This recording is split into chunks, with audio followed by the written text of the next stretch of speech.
So I'm going to switch us quickly to some slides and we'll go from there. So can everybody see something that says countdown and has my version of the ball from Times Square? All right, great. Thank you. So this is what we're going to do today. This is me, Elizabeth Trembley. You can call me Beth. You can find me online at elizabethtrembley.com. The books many of you know about that MK mentioned.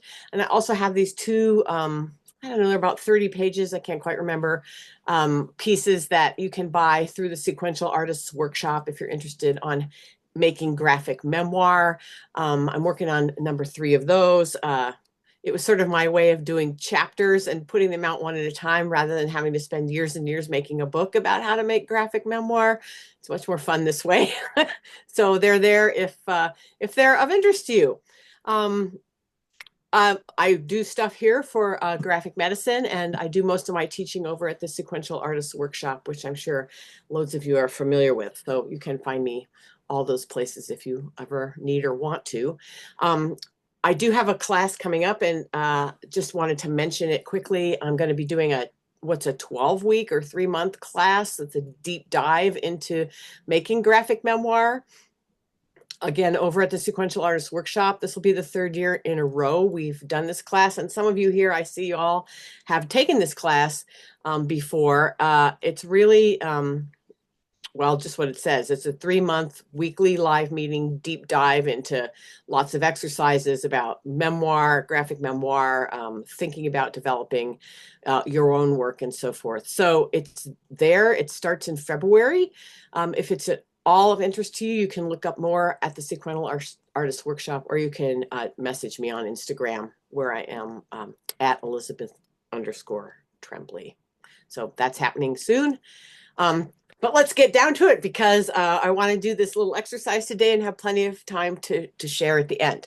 So you'll need 2 pieces of paper. Printer paper's fine, or if you're working in a journal, 2 pages of a journal is fine. You probably don't want anything too terribly small because we're going to make a comic that's going to have 5 panels in it. So you want something big enough that will let you do that. But on the first piece of paper, we're going to make notes, writing notes, or however you like to make your notes. Some people like to draw their notes. But here's what we're going to do first. I'm going to give you about 2 minutes, and I would like you to make a list of your favorite things. You can sing the song. You know the song, right? These are a few of my favorite things. That song, if that helps you. Raindrops on Roses is not one of mine, but uh, all the things you can think of that you would call a favorite. So we're not looking for the favorite thing, but a list of your favorite things. And for the exercise we're going to do today, it's best if these are concrete things rather than abstracts. So, for example, lollipops will work better than true love. Does that make sense? Holler if it doesn't. But let's just take 2 minutes right now and just make a list. And it can be things from your childhood, things now, whatever works. But 2 minutes to make a list of your favorite things. I'm timing it, Beth. Oh, great. Thanks.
You can include food, television shows, cultural things, uh, activities, favorite drawing utensils.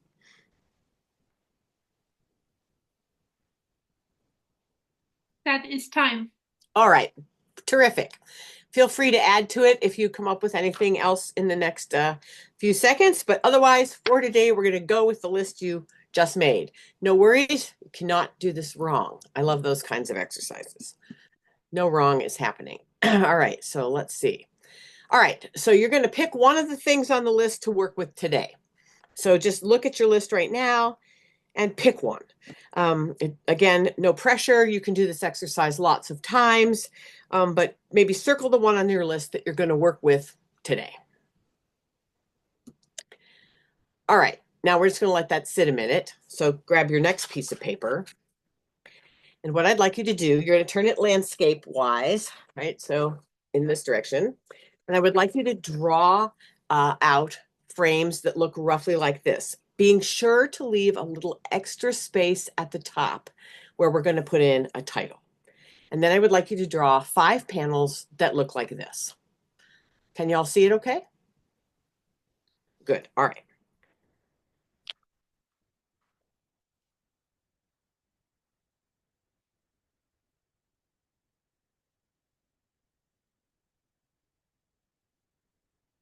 So 3 roughly equal across the top, and 1 that's equal to those 3, and then 1 that's twice as big. Is basically what you're looking at. And as the title of the session said, this is a countdown comic we're going to make. 5, 4, 3, 2, 1. You can kind of intuit from the shape of these panels that number 1, the top item on your list, is going to be the big reveal in the double-sized panel. So that's why the shapes are the way they are. It's to help enhance our countdown excitement. Okay, everybody's got the shapes, yes? Now we're going to just hold that piece of paper. We're going to switch back to the note paper, back to the one where you made your list of all your favorite things. And you've picked one that you're going to work about. And now here's what I want you to do. I want you to list all of the best things that you can think about your favorite thing. So I have this long list here, and let's say for today, I picked snorkeling, which is one of my favorite things to do. What I'm going to do now on this paper is make a list of all the things that are the best about snorkeling. Like, why do I love it? Don't worry about the order of those things. Don't worry about picking the top 5. That doesn't matter yet. Just list everything you can think of that's just terrific, that's just the best about your favorite thing. Okay, and why don't we do another, say, 2 minutes for that? Abru, thank you for timing. It's my pleasure. So what are the best things about your favorite thing?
It's time. Great. Thank you. Okay, so you should have on your piece of paper right now a list of favorite things and then maybe a longer list of all the best things about the one thing we're going to work with today. So here's just an example of what mine might look like, just to give you a sense. So when I did this the first time that I'm going to show you examples of throughout today, I picked Batman 66, the TV show. Probably not a surprise to some of you who know me, as my favorite thing that I was going to work with. And these are some of the best things about that TV show that I listed. The Batmobile, the bat signal, Robin, who's always saying, holy blank, Batman. Alfred the butler, all the gadgets Batman has in that TV show, the Shakespeare head, which is the thing they tip back, to get to the bat poles, the phrase atomic batteries to power, turbines to speed every time they get in the Batmobile, the simple rules that Batman delivers for safe living, and this notion of a dual identity. So those are some of the things that I came up with. All right. Now this next step is a little bit different. It's going to ask you to take a next kind of thinking about this. You're going to pick the top 5 things that you have on your list. But how are you going to pick those top 5? Well, one way is to look at the list that you've made and ask yourself what, if anything, these things mean or indicate beyond themselves. Sometimes there's nothing, and that's okay. You might just have said the color yellow because you super love the color yellow, and that's that, and that is okay. But sometimes there is something else lurking there behind your favorite thing and behind what you think are the best parts of your favorite thing. So again, I'll give you an example of how I thought this through. I had listed the Batmobile. Okay, what does the Batmobile indicate? Well, it means they can respond rapidly. No call for help is ignored. That's what it means to me. The bat signal, what does that mean? Well, to me, it means the community values Batman and they will call him when they need him, but he's valued. Robin, what does Robin mean? Well, for me, I couldn't come up with anything. I just thought he was funny, and so nothing came to me. Alfred, the butler who brought Batman up when his parents were killed. So he's kind of an example of found family, someone who guides and takes care. And you can see the other things that I have down here. The gadgets indicate that you in fact can be prepared for anything. Knowledge linked to unknown power, routines are good, the notion of a moral compass. So for me, there were several of these things that meant something more than what they were, and some of them didn't. So what I'd like to do right here is give you 2 minutes again, just to look at the things on your list, and you can add more if you want, and ask yourself, what does this indicate, if anything? And if the answer is nothing, that's cool. But it's also cool to kind of look and say, well, what does this indicate? So we'll just take 2 minutes and look at those items, the items on your list and what they might mean just to you.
It is time. Great. Thank you. Okay. So now what I'm hoping is that as you have thought about these items on your list a little bit, maybe there are five that when you look at them, you think, okay, those are for today, the five best things about my favorite thing. So again, looking at my list, I probably would have dropped Robin off the list, for example, because I didn't come up with really anything else that I wanted to talk about. Oops, hang on here. There's been some suggestion in the chat, by the way, but not for now, maybe for later. Suggestion of what? Of Oh, about Robin? Robin, yeah, but you can look at it later. So now, great, that'll be fun. Take just 30 seconds or so and pick out the top five things that you have from your lists for today and rank order them from 1 to 5, with number 1 being the absolute best. And for me, I like to rank the things that have meaning, but that's just, again, me. You may not want to go at it this way, but I often find that it's the things that are more meaningful that kind of rise to the top. I just take a few seconds and do that. And if you want to see, here's the example of what I did when I came up with it for my Batman 66 one. This is what my top 5 looked like.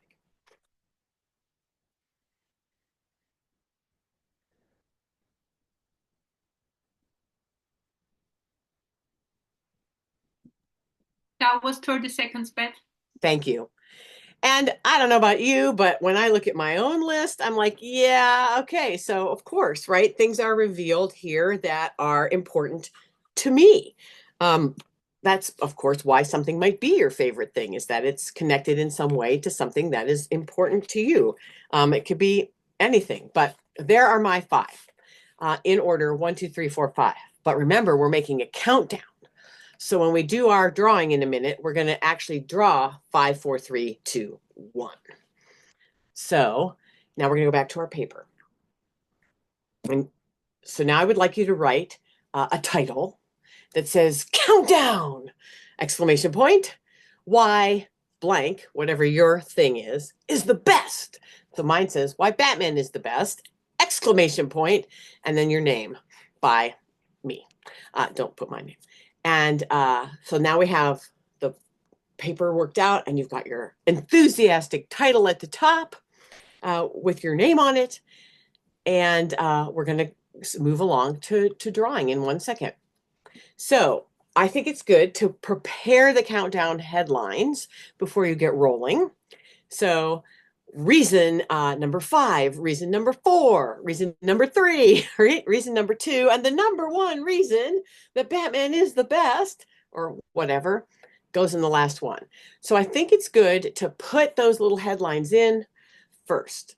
It kind of helps you remember where you are, and also you give it some space inside the panel in advance so that in a minute when you start writing and drawing your detailed things, you kind of know how much space you have to deal with. And then just remember that the number 1 reason that your thing is the best is the one that goes in the double-sized panel. Look at the time. Perfect. Then again, you don't have to make it look just like mine, but get your numbers in there somehow. And now, and I've just showed you one of mine. What we're going to do is we're going to take some time, and I'm peeking here. I'm thinking 15 minutes. This might be a good one. That gives you 3-ish, roughly, minutes a piece, 3 minutes a panel. So these aren't meant to be great works of art. You're just going to keep moving. You're going to draw items from your list and maybe the meanings too. Or list the meanings and draw the item, or whatever you want to do to kind of fill each panel with the items on your list. So for me, my number 5 reason was Alfred the butler. Why? Because he's a representative of the notion that family is not only through blood. So when I did it, I chose to set it up this way. Reason number 5, and I wrote out in words the meaning. And then I drew the picture of Alfred the butler without even labeling him, actually, now that I look at it. But people who know Batman would know that this is Alfred the butler. So how you want to portray the items on your list is entirely up to you. Words, mixture of words and pictures and so forth. But we're going to take about 15 minutes to do this. But before we go, does anyone have any questions? Great. And Abru, I don't know if we need to do 3 minutes for everyone, but maybe if you set for like 9 minutes, then we could sort of warn people that that's where we are. Yeah, I'll do 9 and 6, Beth. Perfect. Thank you so much. You're Okay. welcome. If anybody runs into anything, any trouble, holler.